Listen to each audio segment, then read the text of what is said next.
Local news for Thursday the 20th of December. Wairarapa Labour MP Kira McAnulty has lodged a members' bill to strengthen banks' responsibilities to their customers, including a requirement to agree clear rules before banks close down branches.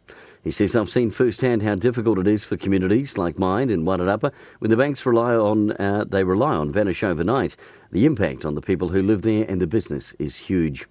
Castle Point and Riversdale residents and holidaymakers are being invited to learn about tsunami risk, how they can prepare, and the proposal for tsunami blue lines.